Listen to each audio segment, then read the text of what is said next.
Pues, bueno, a veces soy Daniel, a veces soy alguien más.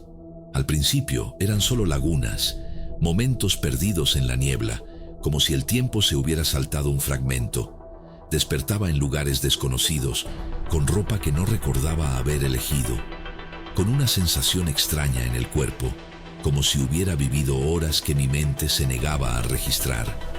Al principio lo atribuí al estrés, al cansancio de una vida que, debo admitir, nunca fue fácil. Pero las lagunas se hicieron más frecuentes, más largas, y con ellas comenzaron a llegar los ecos, voces en mi cabeza.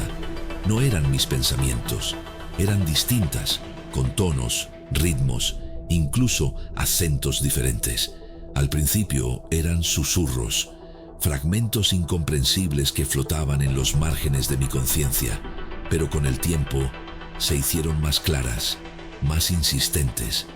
Discusiones internas que no eran mías, decisiones tomadas sin mi consentimiento, deseos que me resultaban ajenos y a veces aterradores.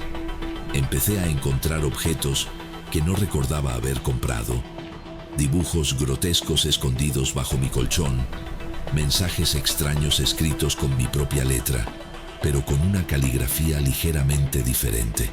Fue una noche particularmente mala. Desperté en mi cama, bañado en un sudor frío, con la boca seca y un sabor metálico en la lengua. La habitación estaba en penumbra, pero la luz de la luna revelaba algo que no debería estar allí. En el espejo frente a la cama no veía mi reflejo, veía a un hombre diferente. Sus ojos eran más oscuros, su mandíbula más marcada, una cicatriz delgada cruzaba su ceja derecha, una marca que yo no tenía, y me sonreía. No una sonrisa amable, sino una mueca depredadora que me heló la sangre.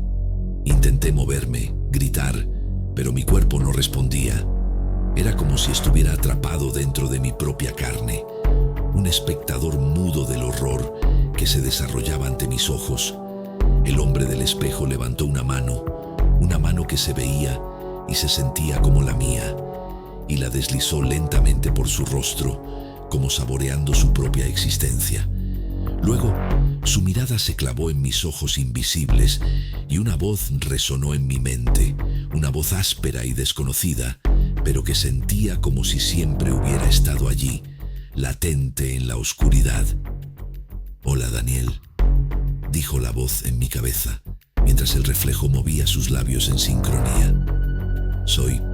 Bueno, puedes llamarme como quieras, pero ahora estoy al mando. A partir de esa noche, mi vida dejó de ser mía. Las lagunas se volvieron abismos donde él tomaba el control. Despertaba con moretones, cortes superficiales en mis brazos, la ropa manchada de barro y hojas, sin recordar absolutamente nada de lo que había sucedido. Mis amigos me miraban con preocupación, hablaban de mi comportamiento errático, de cosas que había dicho o hecho que no encajaban con mi personalidad, pero yo no lo recordaba. Era como si otra persona viviera mi vida mientras yo dormía, una persona oscura y violenta que se movía en las sombras de mi mente. El terror se intensificó cuando empecé a tener vislumbres, fragmentos de recuerdos que no eran míos, pero que sentía intensamente. La sensación de una rabia fría y controlada, el placer sádico de la humillación ajena, la escalofriante indiferencia ante el sufrimiento. Vi imágenes fugaces, un forcejeo en la oscuridad, el brillo de un metal afilado, un rostro bañado en lágrimas y súplicas silenciosas. Eran como pesadillas intrusas que se colaban en mi conciencia despierta, dejándome un regusto amargo de horror y una pregunta constante. ¿Qué estaba haciendo él cuando yo no estaba mirando? La respuesta llegó una mañana, con la luz del sol filtrándose por la ventana de mi habitación. Desperté con un dolor punzante en la cabeza y una sensación pegajosa en las manos. Al mirar hacia abajo, el horror me golpeó con la fuerza de un mazazo. Mis manos no solo estaban cubiertas de sangre seca, sino que aún sostenían un objeto pesado y deforme, Era un martillo de carpintero, y su cabeza estaba cubierta de restos de cabello oscuro y fragmentos de hueso. El hedor era inconfundiblemente metálico y denso. Con el corazón latiéndome salvajemente en el pecho, levanté la vista. En el suelo de mi habitación, extendido en un charco de sangre que ya comenzaba a coagularse, yacía el cuerpo sin vida de mi vecina, Sara. Sus ojos estaban abiertos en una expresión de terror congelado, su cráneo destrozado por múltiples golpes. Un hilo de sangre seca descendía por su sien hasta mezclarse con el charco carmesí que empapaba la alfombra. El pánico me paralizó. No recordaba haberla visto anoche. No recordaba haber tomado el martillo. No recordaba nada, pero la evidencia era innegable. La sangre en mis manos, el arma homicida en mi poder, el cuerpo destrozado de una mujer inocente en mi propia habitación. Y entonces la voz regresó, fría y triunfal, resonando en mi mente con una claridad escalofriante. ¿Ves, Daniel?, susurró la voz de él. Te dije que yo estaba al mando. Ella se entrometió, hizo preguntas, sospechó. Ahora ya no molestará más. Las sirenas se acercaban. Sabía que no tenía escapatoria, pero mientras la policía irrumpía en mi apartamento, mientras me esposaban y me llevaban, una última pieza del rompecabezas encajó en mi mente destrozada. Recordé los dibujos grotescos, los mensajes extraños y un detalle que hasta ahora había pasado por alto: la cicatriz en la ceja del hombre del espejo. Una cicatriz que Sara, mi vecina, tenía exactamente en el mismo lugar.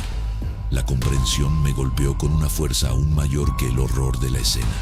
No había otro dentro de mí.